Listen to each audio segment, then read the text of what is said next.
И сакам денеска да прочитам на почеток два текста, кои се паралелни, ама не сосема исти, и од тука да почнеме да го кажеме оно што го имаме денеска во однос на темата за која сакам да зборувам. Првиот текст од 1 Тимотеј, 3 глава, од 1 до 7 стих. Таму вели вака: верно е словото. Ако некој тежне кон епископство, тој сака добра работа. Епископот пак треба да е непорочен, маж на една жена, трезвен, благоразумен, угледен, гостолюбив, способен да поучува. Не пијаница, ни насилник, ни алчен за нечесна добивка, туку кроток, миролюбив и несребролюбив. Својот дом добро да го управува и да ги држи децата во послушност и достоинствени во се. Зашто? Ако некој не умее да управува со својот дом, тогаш како ќе се грижи за Божјата црква? Да не е нов во верата, за да не се возгорде и да падне под осуда како јаволот. А уште треба да има и добар углед кај надворешните, за да не биде укоруван и да не падне во стапицата на ѓаволот. Ова е текстот од 1 Тимотеј. Сакам и од Тит да го погледнеме, сличниот текст од Тит, 1 глава од 5 до 9 стих. Таму вели вака: тој апостолот Павле му се обраќа на Тит, вели: во Крит те оставив за да го довршиш незавршеното и во сите градови да поставиш презвитери. Ке збориме зашто ова. Како што ти бев порачал, ако е некој непорочен, маж на една жена, и ако има деца што веруваат, што не се укорувани за разузданост или непокорност. Зашто епископот, како управител на Божјиот дом, треба да е непорочен. Да не е гневлив, ни пијаница, ни насилник, ни алчен за нечесна добивка, туку гостолюбив, добролюбив, благоразумен, справедлив, свет, воздржлив. Да се придржува до вистинското слово онака како што е научен, да биде силен и да поучува во здравото учење и да ги побива оние кои му се противат. Овие два текста не се некои текстови што си ги читате во недела са вајле и да кажете сакам да го прочитам овој текст, бидејќи ќе им биде многу убав за неделата што доаѓа натам. Ама ако веруваме во тоа дека во 2 Тимотеј 3:15, како беше нека целото писмо од Бога дадено и полезно за поука, поучување, карање и изобличување, убаво е некој пати да дојдеме и на овие текстови. Неколку забелешки на почетокот сакам да кажам и ќе ги објаснам малку понатам. Ако го видовте текстот пред малку, ако го погледнете од Тит менува термини постојано, еден исти термин, ние го преведуваме различно. Ако го видите во грчкиот јазик, ќе видите многу блиско, една многу јасна работа излегува дека кога зборува за пастор во една црква, кога зборува за старешина во една црква, кога ќе каже презвитер или ќе каже епископ, зборува за една иста личност. Односно зборува за еден тип на служење. Се сеќавате дека јас спомнав на почетокот со примерот што го дадов за условно за автокефалноста. Дека некои работи кои влегоа во црквата, како систем во минатото, кој денеска во многу деноминации ги имаме и викаме чекај, ево го ваков е начинот, ваква оди хиерархијата, ваква оди структурата, не неопходно може да ги видиме во Новиот Завет. Дури, ако седнете да читате автори, ако стварно ве интересира ова, само денеска ќе зборуваме одгоре, да ви нафрлам можда малку да станете погладни и жедни сами да погледнете некои ствари, ќе видите дека и мнозина од оние што кажат вака треба да биде раководењето во црквата, кога ќе седнете да зборувате за библиските принципи и начини од кај го извлекле тоа, ќе сватите дека повеќе е догма отколку теологија. Ќе сватите дека повеќе така нас ни одговара повеќе, отколку што е да речеме ево овие стихови може да го потврдат тоа безусловно, без да имаме да кажеме нешто поинаку. Малку историја да спомнам само. Откога Константин станува христијанин во наводници, јас викам во наводници, ама кога Константин станал христијанин, нели после она визија што имал во крстот ќе победиш, во него ти е победата, она што се случува е дека црквата за жал почнува да го имитира општеството. Како што во самата, да кажеме, во самото царство си имате цар, па под него, па проста раја, полека така тоа влезе и во самата црква. И се направи некој систем, се направи некоја си пирамида или пирамидална, како сакате каже теа структура, која понатаму се менуваше, која постреформативно се промени, со разни други движења се променува и дојдовме до ден денеска каде што различни цркви имаат различно, например, управување и раководење. Ама историски ако погледнете, кога се зборува за епископот значи надгледник, некој кој раководи над одредени условно ќе кажам парохија, служител во црква, пастор или служител, или понатаму во Тимотеј ќе видите, после овој делот од 1 до 7 стих кај што зборува за епископ, пастор и така натаму, зборува за ѓакони во црквата. Тоа е еден втор дел што некој пат и друг пат треба да го погледнеме, ама реално во Новиот Завет имате два слоја на раководење. Нема цела една хиерархија, како сакате кажете. Едниот слој е она што го нарекуваме пастор, учител, водач, и вториот оние кои се, да кажеме условно што ќе ги наречеме работниците, дјаконите во црква. Дјаконос значи служител. Служителите во црквата. Не можете да најдете хиерархија, имаме прв бископ, втор бископ, трети католик, четврти ваков, пети онаков и шести и не знам си каков. Пробајте, најдете тука. Сега, јас верувам и многу може да го докажеме тоа ако треба, ќе го зборуваме ако некој го интересира. Различните именувања во секој слој се однесуваат на различни аспекти во службата. Не неопходно на различни луѓе. Ние во еден момент во нашата црква се сеќавате ги поделивме улогите на пастор и проповедник. Што од денешна перспектива мислам дека беше голема грешка, ама во тоа време ни вршеше работа. Условно, ако смеам да кажам, во првиот век нема да го видите тој распоред како денеска на таа хиерархија некоја во црквата. И тука има три имиња кои ќе ги видите во текстовите што се спомнуваат и сакам да ги спомнам едно по едно. Првото е пастор, што буквално значи овчар. Значи, кога му кажете на некој пастор Павле или пастор Никола или пастор не знам што му викате, овчар Павле, овчар Никола и така натаму. Знаете, титулата си ја носи функцијата. Функцијата вика да го води, храни, штити, гони, тера стадото, некој пати доди таму кај што неќе. Значи, кога некој ќе рече сакам да бидам пастор или сака некој да го постават за пастор или му дадат титулата пастор, тоа значи дека му ставиле мака на главата. Не е само титула. Знаете, титулата е неговото блаженство, не знам си како таму, нели? Како што ќе дојде. Значи, тежината е ставена да може да ја поврземе после со самите метафори. Пасторот што прави со стадото? Го води, го чува, го пази, нели? Ние си ја сакаме само онаа слика на пастор, знаете, со јагнето околу врат кога го носи да го однесе во трлото. А пасторот е оној кој има стап во раката и ја крши ногата на овцата, ако цело време бега и треба да прибере за да не му бега. Ако веќе ја тераме метафората до крај, пасторот не е само да ги гали овците. Има многу повеќе отколку тоа. Второто нешто, кој ќе го видите како именка таму спомнато некаде како функција старешин. И најчесто тоа, барем во Новиот Завет, произлегува од нешто друго. Произлегува од практично од социјалната структура, од каде што излегува и самото христијанство. Зборуваме за повозрасен, почитуван, поставен во некаква позиција на раководење. Во смисла старешина не значи дека е стар човек. Ама некој му дал чест и некој рекол, јас сметам дека ти можеш, имаш доволно тежина во она што го имаш, за да ја правиш функцијата на некој кој ќе го праша за совет или кој некој кој ќе се обрата да направи нешто. И она на крајот што го има тука епископ или надзорник како сакате, кој ќе погледнете во Новиот Завет ќе видите дека раководење е поврзано со администрација. Поврзано е со начинот на кој ќе функционира нешто што треба да почне да се на тој начин. И ќе дојдеме малку подоцна, ќе го објаснам ова повеќе. Ако е тоа, тогаш кога ќе дојдете во прво Тимотеј таму поделек ќе дојде за ѓакон, ќе ги забележите сосема истите три функции. Се ставени внатре, сите функции ги има како претходно што ги има претходната личност што треба да биде. Дали ќе ставите некој главен или ќе оставите некој под, разликата е во тоа што ѓаконот не поучува. Ќе видите малку поделек, ќе дојдеме малку повеќе, ќе го објаснам. Значи, со други зборови, она што верувам дека е новозаветниот принцип овде е дека имаме три имиња за една функција и таа функција дава целата слика на позицијата. Вие не можете да имате пастор кој само проповеда, кој не ја надгледува црквата и кој не служи. Не можете да имате вие служител во црквата кој не е тој што го проповеда словото и кој не внимава на стадото. Земете ја било која функција сакате од тие трите и одвојте од другите и ќе имате проблем. Затоа, моментално разговарав со некои мои колеги, некои пријатели што ги имам во Велика Британија, во Северна Ирска конкретно, многу малку луѓе вика сакаат да одат во пасторална служба. Зошто? Затоа што им е страв, вика, од одговорноста со службата ја носи. Има и тука причина. Забележете само еден стих, ќе ви дадам за потврда на ова. Во Тит 1 глава 6 стих што го прочитавте. Вика да поставиш презвитери, нели како што ти кажа вакви, зашто епископот? Презвитерот и епископот е истата личност. Во истата реченица се спомнува. Тој не вика денеска зборувам за шоферот, а сега вариоцот треба да прави тоа или тоа. Не, двете се врзани заедно. Тука. Молете. И тука потоа доаѓа еден список на квалификации кои се тука дадени. И она што сакам да го спомнам сега, може би малку ќе ве зачуди.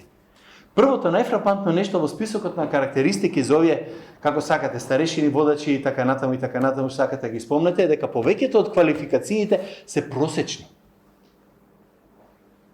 Колку и да ви изгледа чудно. Просечниот карактер. Овде нигде не вика старешина, пастор, епископ, треба да има IQ од, 150, 160, треба да зборува 15 јазици, да има ваква диплома, ваква титула или не знам си што, не знам си како. Такво нешто апсолутно нема нигде тука спомнато. Значи, апсолутно го нема овде како таква. Второто нешто што е спомнато, например, што може да го забележиме, гледа го, например, вика, каков треба да биде? Да не биде, вика, пијаница. Дали тоа значи дека другите луѓе во црквата имаат право да се пијаници, само пасторот и старешините не смеат да бидат пијаници? Не. Ова е нешто што се бара од секој член на црквата. Вика да биде мажна една жена. Ќе видиме што значи малку подоцна. Ама дали тоа значи дека ако не е пастор може да биде полигамист? Не значи. Ништо така. Вика разбран, разумен. Зарем тоа не го очекуваме од секој од нас што е во црква? Што е Божи човек, например. Што има до тук? Уреден. Уреден значи да има ред во животот. Не значи дека дома се има вака подредено, но да има ред во животот, да не е фати едно пушти, да не знае каде, например, кај се наоѓа. Гостолюбив, вика, не насилник, не алчен, добро да управува со домот. Знаете, забележите ги, сите овие квалификации тука што се дадени да бидат нешто нормално и реално на секој верен човек, на секој што вика дека е Божи човек. И ова е многу важно да го разбереме. Затоа што пастор, цртичка старешина, цртички епископ не се појавува од некоја туѓа нива, туку треба да се појави од нашата.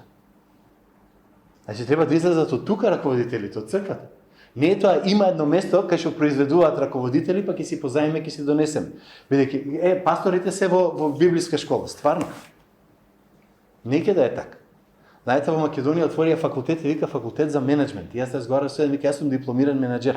Ти не можеш да бидеш дипломиран менаџер ако не работиш како менаџер.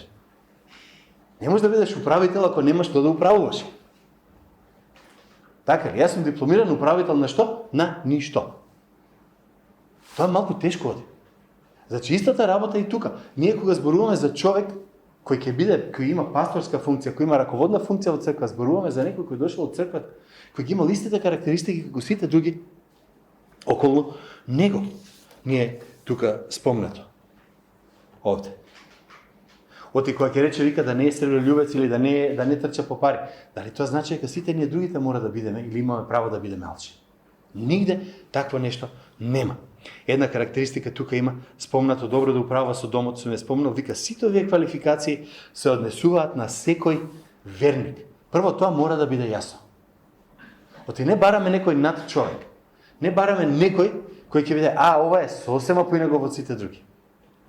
By the way, што викаат Патем, ќе ви текне дека во Израел се појави еден човек кој беше над сите други кога го погледна и ја уплеска работата. Сеќавате? Саул. Вика беше над сите за една глава повисок. И си река, види каков цар имаме ние. Испадна лош. И тој требаше, како и сите други луѓе, да го следи Господ. Значи, како заклучок, сето тоа што го бара од секој верник, што се бара од секој верник во Библијата, мора да се гледа како пример во личноста која сака да биде водач. Не значи дека ќе биде совршен или совршен, не значи дека ќе биде, ова е, види го, повторно Христос на земјата, далеко од тоа, ама треба да се види тој пример, дека тежне е барем кон тие работи, дека сака да се случат тие работи, дека не е тргни го и што сака нека прави. Далеко од тоа. Има само два исклучоци. Првото е вика да може да поучува и второто е да не е нов верник. Тие се двата исклучоци кои всушност го прават просечниот верник човек во црквата поинаков од тој што ќе ти биде пастор, старешина, надзорник, епископ, како сакате кажете. И втората е да не е нов. Нов верник е сега малку проблематичен. Малку е тоа проблематично, ќе зборуваме малку за тоа попосле. Сега, сакам да ги погледнеме неколку работи што ја прават една личност духовен водач. Исто, пак од овие две места таму. Првото, кој ќе каже непорочен, тоа не значи дека е совршен. Туку значи дека не можеш да кажеш овој е ваков и да му удиш карактеристиката. Овој трчи лажи. Овој не си го држи зборот. Овој не го интересира дома фамилијата. Овој сите што се со негово бизнис не ќе точи да му видат. Таквите работи се веднаш го исклучуваат. Зошто? Пак ќе речам, непорочност не значи совршенство, ама значи дека не може да погледнете и кажат овој живее со некој греф кој му е редовен. Не му се случува еднаш, него цело време живее во тоа. На секој ќе му се случи да излаже. Еден апостол Петар па излаже. Не го познавам Христос, се сеќавате. Ама ако Петар останеше лаж, го сигурно имаше да го постават да биде карпа за црквата. Тука. Второто нешто што е спомнато е маж на една жена. И ова е еден много интересен термин, затоа што за него ќе прочитате мали милион книги. Особено ако почнете да читате книги за ако сте работеле предбрачно брачно советување.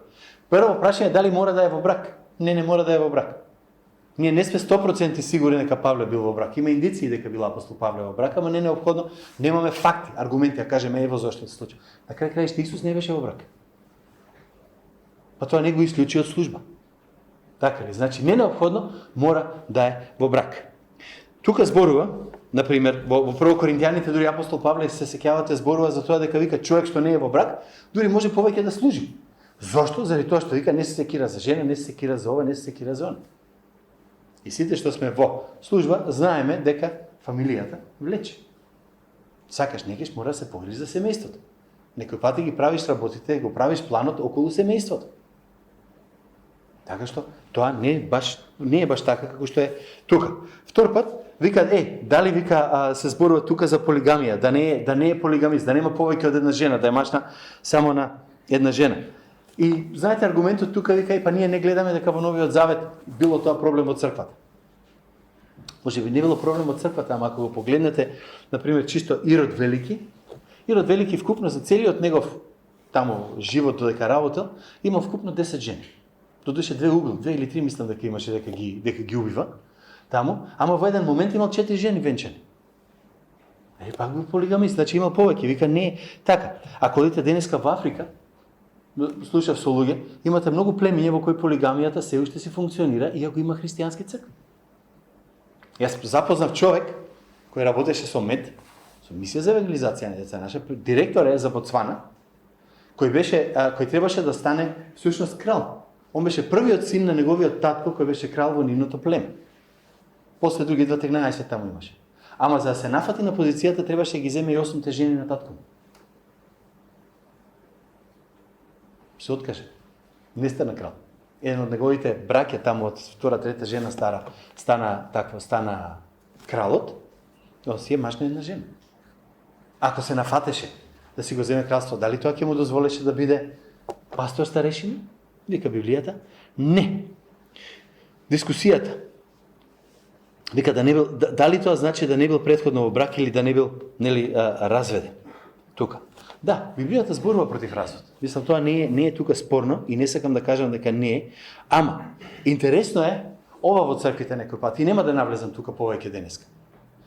Замислете човек кој бил убиец, кој одлежал 20 години затвор за убиство, излегол, се покајал, отишол библиска школа, завршил библиска школа и сега е пастор. Вика супер, нема проблем, фала ти Господ и Господ го сменил. Човек се развел, вика ти не можеш веќе да бидеш служител. Зошто? Затоа што разводот е многу полош греф од убиство. Разводот е многу полош греф од лажење, од крадење, од било што. Така ли? Во Библијата го нема тоа. Единствената причина која може да ја најдете, можеби, е само заради авторитет, можеби. Ама не заради тоа дали бил или не бил во брак. Тоа е една друга тема во која ќе влеземе друг пат. Ама многу важно е тука, вели дека може својата куќа добро да ја управува. Ова е многу важно затоа што има едно нешто што се гледа во светот, ќе го видите на YouTube, на вести, како сакате, кога една личност што е успешна во еден дел од животот, сега ја сметаат дека треба да биде авторитет за се друго на сите луѓе на секаде. Например, филмска звезда станала, не знам си таму, Роберт Де Ниро земете. Роберт Де Ниро, супер глумец, прекрасен глумец, толку филмови направил, се, бла, бла, бла, бла, бла. И сега, јас мора да го слушам Роберт Де Ниро и да го прифатам неговото мислење во однос на морални или етички работи. Зошто? Оти тоа е тука, на тоа место. Или оваа музичарка или овој музичар кажал тоа и тоа. Што значи тоа? Дека затоа што продал некој 10 милиони албуми знае подобро или има добар морален живот и етички живот што може да ме научи? Бил Гейтс е супер за софтвер. Ама колку се разбира од клима, баш и не сум сигурен. А колку се разбираше па од ковид, па ич не знам. Ама кажуваат цело време, нели, дава информации. Зошто е важно? Својата куќа добро да ја управа. Ние некој пати во црквата, не ние тука конкретно, ама често пати во црквата, се вика, овој човек треба да го внесеме ние во раководство. Зошто? Па добар бизнисмен, добро работи или не знам си што. И ќе го земеме внатре затоа што е успешен во бизнисот. Прашаат, дали си ја раководи црквата добро? Дали си го раководи добро добро? Дали е се функционално како треба? Има некој скриен греф, како гледат другите наоколу околу него. Дали вика својата куќа добро да ја управува, не значи ево ви дадов да јадете и пиете сите, што ви фали повеќе. Значи дека некој е духовен лидер, дека е духовен раководител, дека е некој кој си го води својот дом на патот по кој сака да оди. Тоа не значи, пак ја речам, совршенство. Ама тоа значи дека има желба да оди во еден одреден, конкретен правец. Затоа малку подоле и повторно уште еднаш ќе го спомнам. Ама фактот дека некој е успешен во една област во животот, по автоматизам не го прави, овој мора да стане дел од раководство или он кога ќе каже нешто, или он кога ќе проповеда, мора амин да кажеме на себе, дека он си ја знае работата. Зошто си ја знае работата? Затоа што има многу голема нето вредност, или не знам си што таму. Понатаму вика разбран, разумен, уреден. Овие сите ствари што ги спомнав претходно се однесуваат да се има еден ред во животот. Разбран може да се преведи како некој што слуша совет. Разумен. Овој збор разумен тука во 2 Тимотеј 1:7 се преведува како Бог не ни го даде духот на стравот, туку на силата, љубовта и на здравиот разум. Не се поведува по секое учење. Ми кажа дека во таа црква она било, овој проповедникот на интернет кажал ова, гледате, вака треба да следиме, онака треба да следиме. Не, дај малку разум, здрав разум. Уреден. Знаеме што значи да не влегувам тука. Понатаму продолжува и ги спомнува, вика гостолюбив, способен да поучува. Ова се однесува на ширењето на Христос, на сведоштвото за Христос. Гостолюбивоста е важна, бидејќи ако не сакаш да ти влезе човек дома, како ќе го споделиш својот живот со некој? Ако не го споделиш својот живот со некој, како ќе го споделиш своето верување со некој друг? Како ќе го споделиш? Не е тоа поентата. Гостолюбивоста се гледа и во самата црква, кога ќе дојде некој, дали сите што се внатре ќе му кажат здраво. Дали некој ќе рече, немаш кафе, сакаш да ти дам кафе или чајче? Не ќе сакам, слободно. Ајде дојди седни да те видам, кажи што си, како си. Ама не да го гледаме во смисла на Елене, види, уште еден човек што ќе ни даде пари или уште еден човек што ќе се приклучи на црквата. Го правиме оти сакаме да му кажеме добре дојде. И тука веќе доаѓа она за кој ќе зборуваме понатака, способен да поучува. Значи ние не можеме да бараме духовно водство од некој, како сакате сватете ме овие што ќе ме слушаат на интернет, можда некој ќе реагира од монах. Јас се уште се смеам, овој пример сум го кажал, Јован Павле II, што беше папа, дека беше Војтила, полјакот, напиша книга за бракот и брачните односи. Ни еден ден во животот не бил во брак. Тоа е како јас да напишам книга за фудбал. Никој пат и не сум играл, само да гледам. Така што, кога ќе зборуваме, способен за поучува, мора да биде некој кој знае што се случува околу него, кој живее во општеството во кој не е одвоен на страна. Јас сум пасторот, овие се другите, јас не се мешам со рајата, јас не се мешам со џганот тука, со овие, така, со безбожници и со неверните. Не е тоа поентата.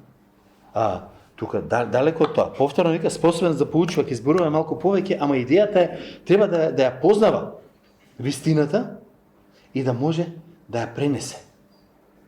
Имате луѓе кои ја знаат вистината, кои многу знаење имаат, ама тешко ги слушате кога проповедаат.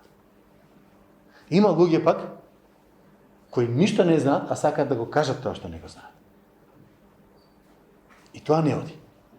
Треба да има знаење и треба да има начин како да го пренесе тоа знаење за другиот од таа страна, да го прифати и да го Искористи.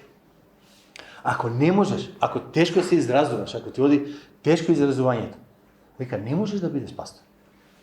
Затоа што тој од таа страна треба да разбере. Тоа е цела поента. Ние не зборуваме за елоквентност тука. Тука зборуваме ќе земеш нешто едноставно, ќе го пренесеш едноставно, ама ќе си спремен да го пренесеш. Јас познавам луѓе кои сакаат да се затворат помеѓу книги, совршени, како теолози. Ама да не седнеш да слушаш проповед. И тука е разликата.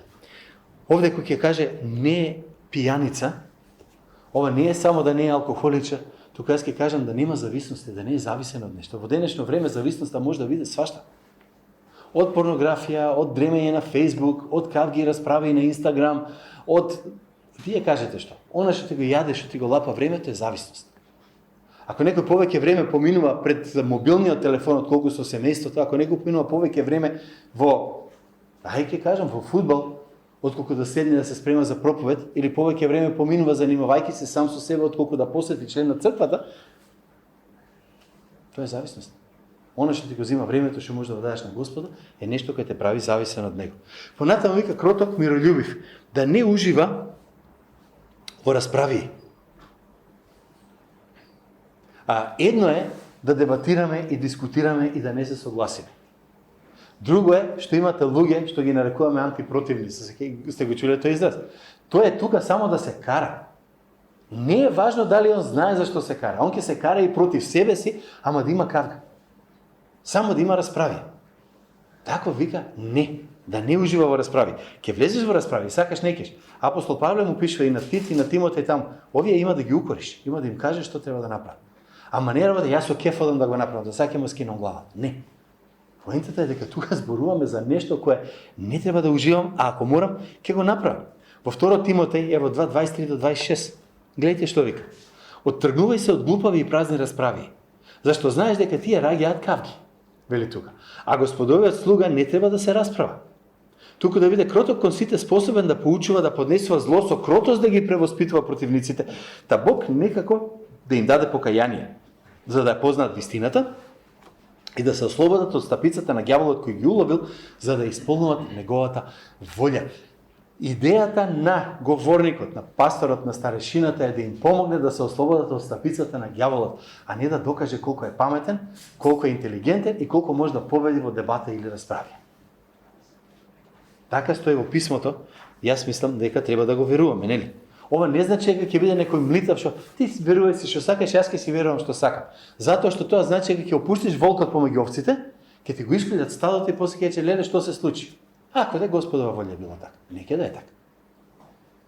Сеќавате оно што го зборувавме на почетокот, овчар, пастор. Некој пати ќе овцата на рамото, ама некој пати ќе стапот во рацете. И мора тоа да помине. Како сакате да оде. Овде е интересен онај другиот текст што го спомнува овде, вика својот дом добро да го управува и да ги држи децата во послушност и достоинствени во се. Зашто ако некој не уме да управува со својот дом, тоаш како ќе се грижи за Божјата црква? Вика тука. Ова е всушност, знаете, истата ситуација како Матеј 25 глава од 14 стих натаму.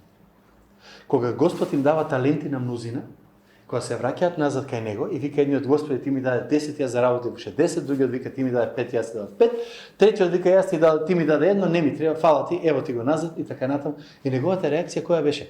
Кога вика земете од овој што има, дајте му на тој другиот што имаше повеќе, вика зошто? Затоа што Бог очекува и во малку и во многу да бидеме верни. Ама никој пат и нема да ни даде многу ако не сме верни во малку. Ако ние во црквата не можеме да го натераме човек да дојде да чисти, ние не можеме да го натераме да стане старешина. Ке речете зашто така? Затоа што мора некој пат и некој работи да се видат и во малку и во многу. Да се види. Овде не е поентата дека мора да има совршени деца. Ова не е поента дека неговите деца ќе бидат верни деца. Не. Знаете зашто? Затоа што верата не се наследува. Најверните луѓе може да имаат деца и детето да каже фала ти, не сакам да одам по овој пат. Овде не е тоа поентата. Поентата е во нешто друго. Поентата е дали во твојот дом ти ги контролираш децата или децата те контролираат тебе. Дали твоето 2, 3, 5, 7, 8, 9, 15, 12, 20 годишно дете што живее со тебе, што го храниш, што го поиш, што му даваш се, е под твој авторитет или ти му ги бркаш неговите желби? Ако ти својот дом не можеш да го контролираш, ако јас во домот не можеш да кажам не и да биде не, како тоа ќе биде во црквата? Ако јас дома не можам моето едно дете да го скротам, па ми дале 50 овце во црквата, како па со нив ќе се справам? Тоа е муабетот тука, тоа е дискусијата за која овде зборува. Тука. Знаете, вика, ако има некој непорочен маж на една жена и ако има деца што веруваат што не се укорувани за разузданост или непокорност. Овој стих јас практично го видов, ќе ви кажам. Нема да кажам пример од Македонија, ќе кажам пример од странство. Требаше да проповедам во една црква во Северна Ирска и ја знам црквата. Црквата е прекрасна, многу фини луѓе, не ми е прв пат, не еднаш сум бил таму. И одам на богослужба, требаше јас да зборувам.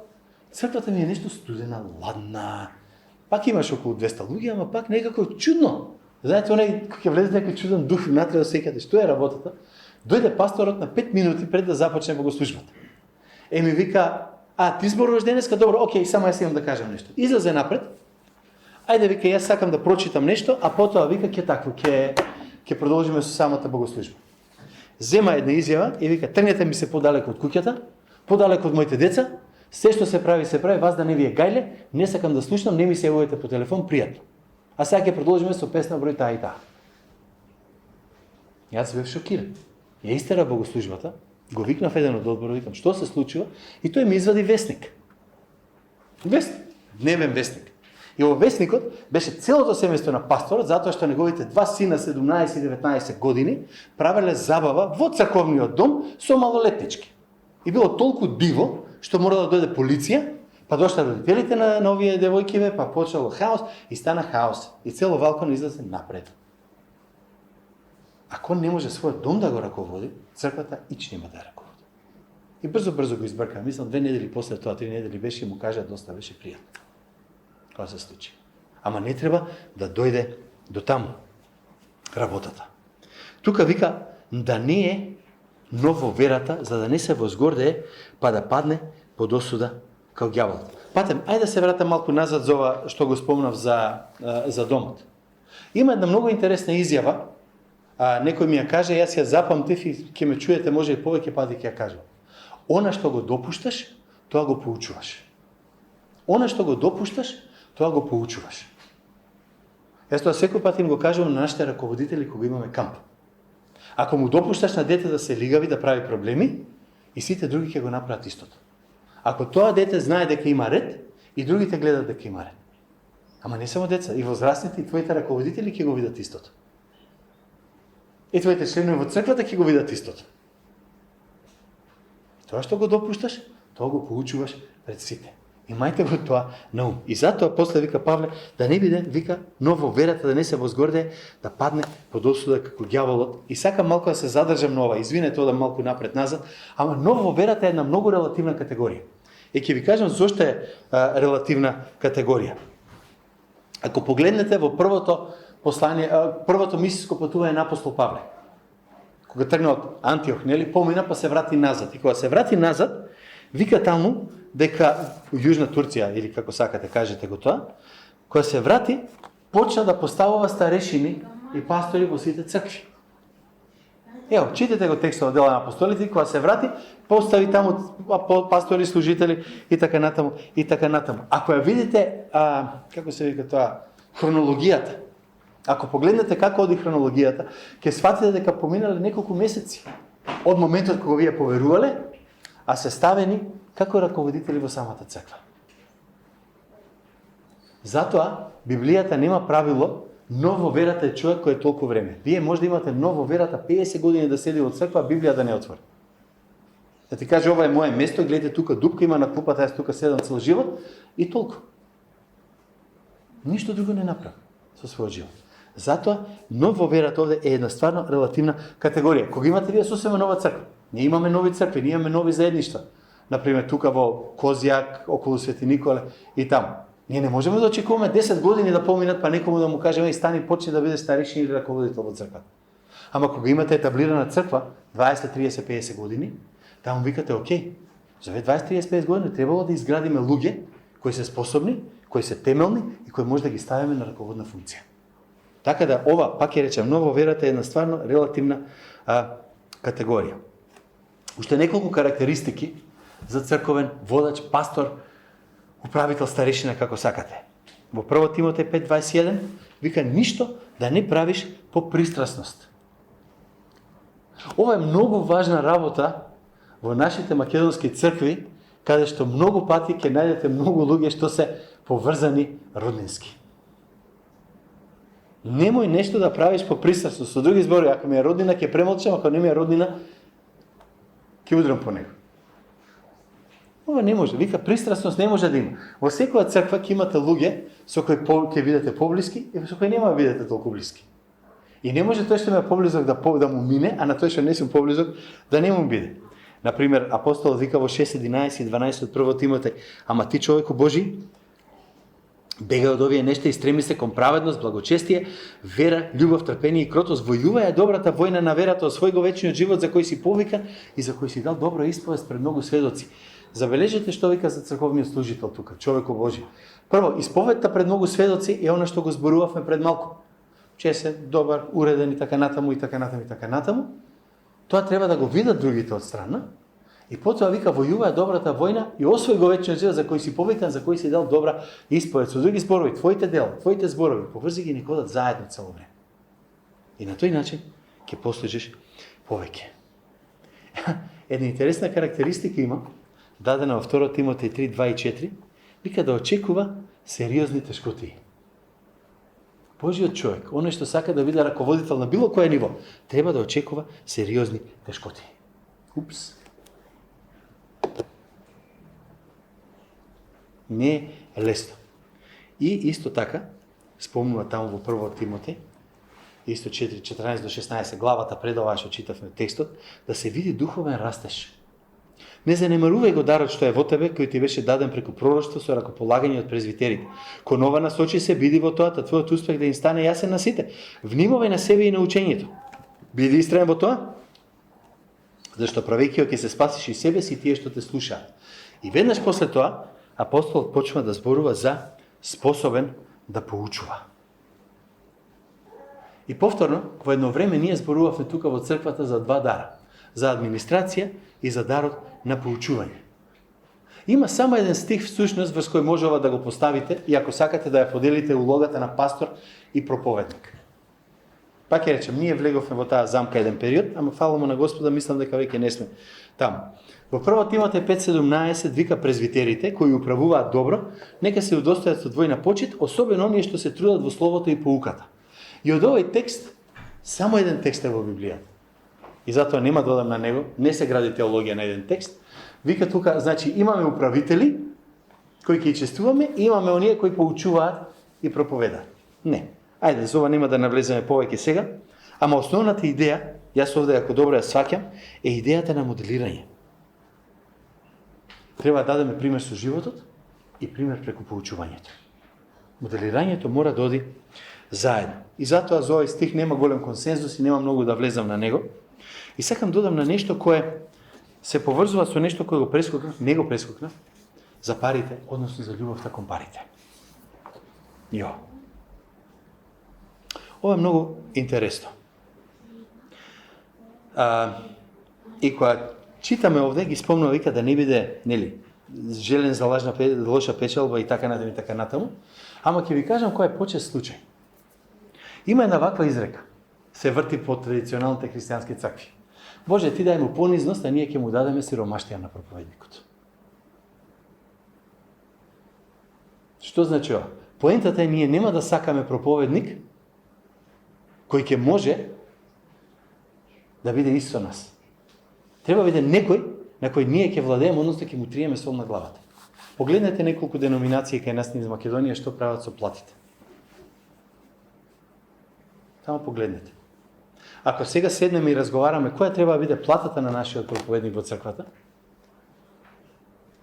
што мислите, што ќе кажете? Ќе тргнете од највисоката на највисокиот член и од најниската на најнискиот член. Кога ќе се случи ова, Боже, ти дај му понизност, ние како црква ќе му дадеме сиромаштија, пасторот реагира со јас ќе излечам максимум од овие себични членови. И тоа сум го видел на многу места. Не во моментот, ние долги години не сме имале фултайм платен пастор во оваа црква. И фала му на Господа за тоа. Ама кога ќе имаме, гледайте да не паднеме во оваа категорија. Да не влеземе во онаа категорија, он не може да има повеќе од мене, он не смее да има повеќе од мене. Зошто? Затоа што ако има повеќе од мене, па зашто јас да давам за него? Затоа што, тоа сакам да го кажам, ние не даваме за него, ние даваме за служба. Затоа што најголемата привилегија што ја има човек Божи е да ја поддржува служењето на Господа. Знаете зошто? Затоа што ова одговара на прашањето кои се оние, нели, кога вика тој, кога Господарот му вика на слугата, зошто не ги даде, вика на овие? Зошто не даде на трговци, па ти го вратат, вика после тебе тоа со камата? Јас сум се прашал кои се трговците, што е каматата. Едноставен човек Божи од црква ми обясни. Па тоа е, вика, кога ти не мора да одиш во Африка, ама може да се молиш за Африка. И Господ може да помогне. Ти може да никој пати нема да отидеш во Азија, ама ќе дадеш пари за Азија. Ти може да никој пати нема да му сведочиш на некој во Ѓорче Петров, ама ќе дадеш пари и твојот пастор ќе го направи тоа. И ќе бидеш дел од таа служба и ќе имаш привилегијата да бидеш дел од нив. Затоа што реално во служба кога си има работи кои ги правиш, кои не сакаш да ги направиш за никој пари. Имаше погреби кои јас ги водев, за кои реално да ми кажа колку ќе кошта да го направиш погребот, ќе му дадев цена да му земам се што има и па немаше да ја направам. Ама треба да го направиш ако си на таа функција дојде. Така да не е добро човек да отиде во христијанска служба за пари, но и не е добро црквата да мисли дека тоа е најмалата, најнебитната ствар. Вика таму да не е сребролюбив. Ама исто така му вика му следува двојна почит. Други зборови што зборуваше наш директор на времето, тоа не значи дека пасторот треба да се мисли како ќе ја прехрани фамилијата, нити пак да помисли кога ќе го смени Мерцедесот со нов. Реалноста е некаде на средина. А уште две теми многу кратко ќе ги спомнам. Извинете, после Никола ќе скрати таму по проповета во едитирањето ако треба. Има уште две работи кои ги гледаме во овој раководител пастор старешин. Едната е доксологија, што значи славење на Бог, и втората е есхатологија, односно очекување на крајот. Две интересни теми. И темите се битни заради ова. Ќе го прочитам овој текст и со него ќе застанам. Вика, но ти човеку Божи, бегај од овие нешта и стреми се кон праведност, благочестие, вера, љубов, трпение и кротост. Војувај добрата војна на верата. Освои го вечниот живот за кој си повикан и за кој си дал добра исповед пред многу сведоци. Ти заповедам, погледнете го се. Ти заповедам пред Бога кој оживотворува се и пред Христос Исус кој пред Понтија и Пилат посведочи со добра исповест да ја запази заповедта чиста и непорочна се до доаѓањето на нашиот Господ Исус Христос. Тоа е есхатологија. Оне што ќе ни проповеда, оне што проповеда, јас се ставам тука. Мора да проповеда имајќи го на ум крајот на светот. Имајќи го на ум доаѓањето на Господ Исус Христос. Оти поуките не се чека да ве научам зошто Павле користи аористична форма во неговиот текст таму во Солунгјаните. Туку е да ве научам зошто тој текст стои и како е поврзан со иднината ваша и моја. И во однос на доаѓањето на Христос. Тука гледате човек кој во свое време ќе го открие блажениот единствен владетел, цар на царевите и господар на господарите, кој е единствен, бесмртен и живее во непристапна светлина, кого никој од луѓето не го видел, ниту може да го види. Нему нека му е чест и вечна сила. Гледате како зборувањето за иднината, за она како го викаме за крајот на светот. Она есхатологија е поврзана со славењето на Господа. Ние денеска го обожуваме Бог, оти знаеме, оти пак ќе дојде и оти ќе не земе со него на небото.